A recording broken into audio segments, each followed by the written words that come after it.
लोगों का, non Muslims लड़कियों को, वो एडिक्शन के द्वारा वो उससे कुछ भी करा लेते हैं। तो यही ब्रिटेन और यूरोप में चल रहा था कि 14 साल, 15 साल, 16 साल, 13 साल की लड़कियां, क्योंकि वेस्टर्न कल्चर में जैसे अभी हमारे भारत में लड़कियां बहुत जल्दी जवान हो जा रही हैं, तो वेस्टर्न कल्चर में भी लड़कियां बहुत जल्दी यंग हो जाती हैं, बहुत जल्दी उनका जो उठान है वो बहुत जल्दी आ जाता है। तो मुसलमान मर्द क्या करते हैं, लौंडे क्या करते हैं, लफंदरबाज, ये 13 साल 14 साल की बच्चियों को अपने प्यार के जाल में फंसा रहे थे, उनको सेक्सुअली यूज कर रहे थे और फिर दूसरे दोस्तों को भी परोस रहे थे। ये यूरोप में जो अभी मैसिव प्रोटेस्ट हो रहा है, तभी उन्होंने बोर्ड लिया है कि माय डॉटर इज नॉट हलाल मीट।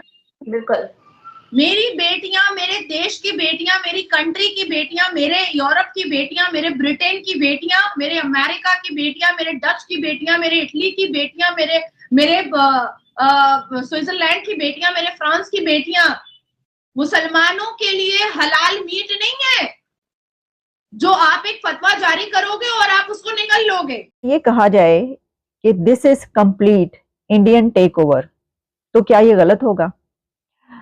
ये गलत नहीं होगा। इसकी वजह यह है कि इस वर्ल्ड को इंडिया ने टेक ओवर कर लिया है। और ये जो मैं बात कर रही हूँ कंप्लीट इंडियन टेक ओवर, ये क्या है? इस वक्त दुनिया की 25 to 30 big firms, big business and tech firms पर इंडिया की यूथ रूल कर रही है। इंडिया के नौजवान दुनिया की 25 से 30 बड़ी बिजनेस एंड टेक फर्म्स पर रूल कर रहे हैं।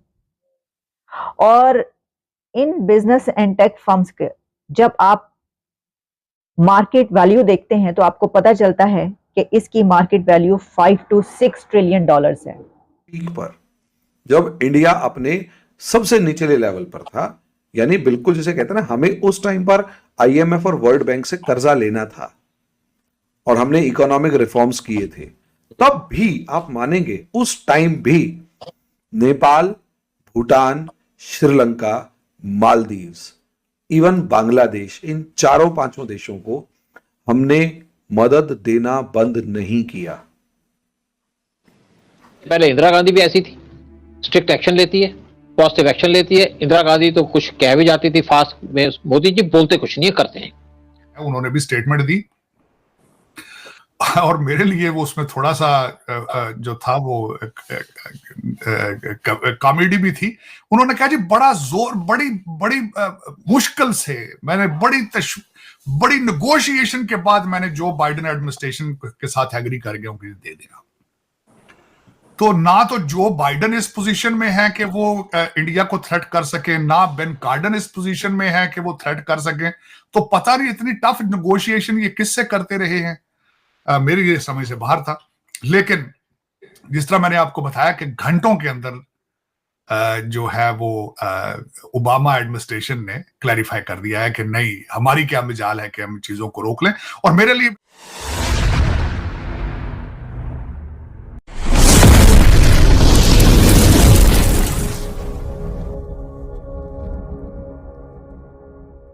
भी तशवीशनाक ये था क्योंकि इस वक्त एयरबस और बोइंग दोनों पहुंच चुके हैं भारत के अंदर। और अगर ये ड्रोन अमेरिका नहीं देगा तो भारत इजराइल से ले लेगा। और अगर ईरान अपने अंदर शायद ड्रोन बना सकता है, रशिया को देख सकता है, जो भारत चंद्रयान पे जाने की सलाहियत रखता है, आपका क्या ख्याल है ड्रोन बनाने की सलाहियत नहीं रखता? वो भी बना लेंगे अपना। ऐसी कौन सी बड़ी बात है कि इनके पास, बल्कि इस वक्त मैंने आपको बताया कि अमेरिका को भी भारतीय चला रहे हैं, उनकी सारी जो आईटी और टेक्नोलॉजी है सारी। और मालदीव जैसे एक छोटी सी कंट्री क्या है, तो आइलैंड है, 1200 आइलैंड है और इकोनॉमी इनकी बहुत छोटी है।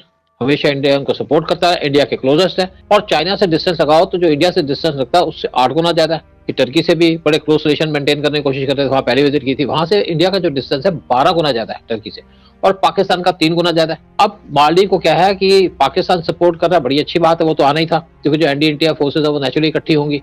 चाइना हो गया, टर्की हो गया, फिर पाकिस्तान हो गया, ये 3 ही कंट्री हैं जो एंटी इंडिया है, एंटी इंडिया इनकी फिलॉसफी है, एंटी इंडिया एजेंडा इनका। और मालदीव जरूर इंडिया के बैकयार्ड पे है और इंडिया ने उससे कहा भी है कि तो हमारे लिए इंपॉर्टेंट कंट्री हो। नेचुरली हमारे जो नेबर्स होते हैं इंपॉर्टेंट ही होते हैं और इसकी वजह से हमारे सी लेन्स की सिक्योरिटी का भी इशू आता है और इसलिए मालदीव को सपोर्ट भी करते रहे। 2004 में जब मालदीव में पानी खत्म हो गया तो इंडिया ने पानी भेजा, कोई और तो सामने आया नहीं। जब 2008 में यहाँ पे को कर लिया उनके प्रेसिडेंट के खिलाफ कुछ श्रीलंकन टाइगर्स से एक ग्रुप था उनका, तो उन्होंने उस टाइम पे ब्रिटेन की प्राइम मिनिस्टर मार्गरेट थैचर उनको फोन किया कि आप हमारी मदद करो, हम फंस गए यहाँ पे, दिक्कत है बहुत ज्यादा, कू हो गया, और वो छुप भी गए।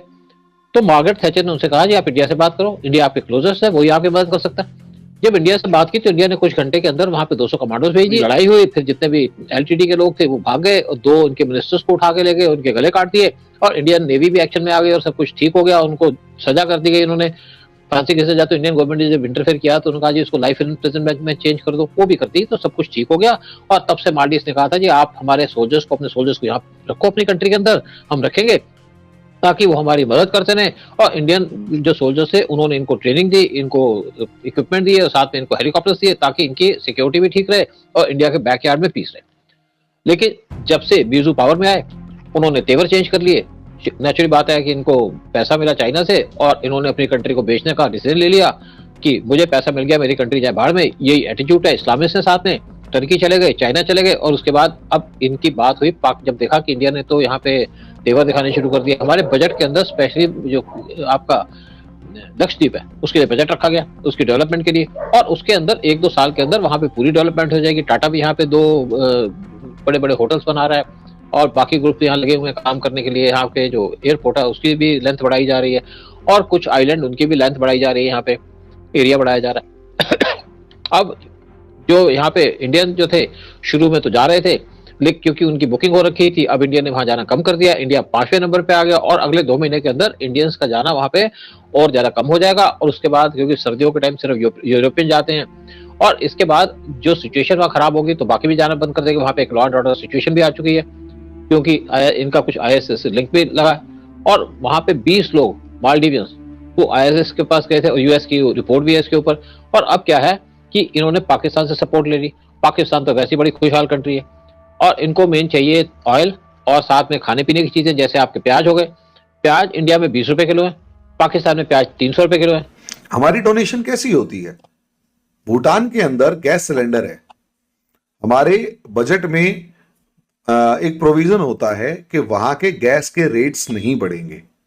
हमारे यहां जो हम गैस सिलेंडर 1000 रुपीज का ले रहे हैं बिना सब्सिडी के, 1100 रुपीज का ले रहे हैं बिना सब्सिडी के, वहां भूटान में वो सिलेंडर सब्सिडी पे मिलता है और बजट में हम पास करते हैं कि उनके वहां ऑयल और गैस की किल्लत ना हो। ये बजट हमारा हर साल जाएगा बिना किसी उसके, और भूटान को हर साल मिलता है।